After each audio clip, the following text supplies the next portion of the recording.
Generelt. Pixels i Photoshop og på skærmen generelt er de prikker, der danner selve skærmbilledet. En pixel er den mindste enhed, en skærm kan vise. For fladskærmen gælder det, at de er skabt til en given opløsning. For eksempel er de fleste 18-19 fladskærme skabt til 200 eller 1280 til gange 1024 pixels, mens de fleste 2,1 til 23 fladskærme er skabt til 1600 til eller gange 1200 pixels. Hvis man ikke benytter den opløsning, som fladskærmen er skabt til, bliver man straffet med en grumset og uskarpt billede. Visse fladskærme er dog bedre til at kompensere for det end andre. Et billede på 280 og 124 pixels kaldes for undertiden også for 1,3 megapixel. Hver pixel har sin egen farve og position. Hvis du zoomer helt ind på dit billede i Photoshop, kan du se blokke. Det er pixels, som billedet består af. Bemærk, at hver firkant kun kan have én farve. Billedet er altså sat sammen af en masse af disse firkanter. Firkanterne hedder pixels, og når de sammensættes således, kaldes det et bitmap. Selve de pixels, din skærm arbejder med, kan du nok ikke se med dit blotte øje. Men gå ind og tænd for fjernsynet og stik næsen helt mod skærmen. Der kan du nemlig se noget. En fjernsynsskærm er nemlig langt fra så god som en PC-skærm, rent teknisk, hvis vi taler bølgerørskærm vel at mærke.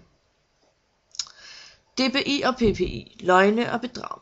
DPI lige med dots per inch, lige med prikker per tommel. PPI pixels per inch, pixels per tommel. Photoshop angiver ikke DPI-tallet, det skal slås fast, med 7-tommersøm. Photoshop angiver PPI-tallet, nemlig pixels per inch. Mange påstår det modsatte, men her kommer beviset. Jeg har omkranset det, så der står resolution, og det betyder opløsning. 72 pixels per inch. Man kan vælge at vise det som pixels i centimeter, men lad være med det. Standarden er pixels per inch. Der står ikke dots per inch. Så fik vi det afklaret. Find forskellen mellem overstående to billeder. Kig godt efter. Kan du se nogen forskel? Nej, vel. Forskellen er, at til venstre er billedet til venstre er 1 dpi, og billedet til højre er 1000 dpi. Men begge billeder er faktisk helt ens trods alt dette. Selv filstørrelsen er det samme. Og billedernes fysiske størrelse er for begge to 350 til 233 pixels. Ergo betyder selve DPI-tallet intet for selve billedkvaliteten. Og nu vil nogen så sige, at det kun gælder skærmen. Og en printer vil tage sig af DPI-tallet. Det er ikke tilfældet. Hvis det billede for eksempel er 1600 til gange 1200 pixels, 2 megapixels, så er dette antal pixels at gøre godt med, uanset hvor mange eller hvor få DPI-billeder der ligger i.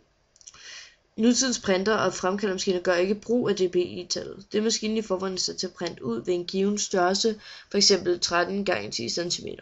Således konverteres dit 16 til 1200 pixel eller 16.000 til 1200 pixels billede automatisk til det antal DPI, der naturligt afledes af den fikserede printstørrelse. For scanner giver DPI langt mere mening. Her taler man nemlig om en konvertering, der svarer til, at scanneren opfatter x antal prikker per tommel. Eksempelvis får du et elektronisk billede på 1535 gange 1181 pixel, hvis du scanner et 13 til 10 cm billede ved 300 dpi. Men hvis du ændrer din DPI-indstilling for scanneren til 72 dpi, så bliver dit elektroniske billede kun 369 gange 283 pixels. Her har DPI kvalitetsbetydning, i det højere DPI-tal giver mere detaljerigt billede fra scanneren af.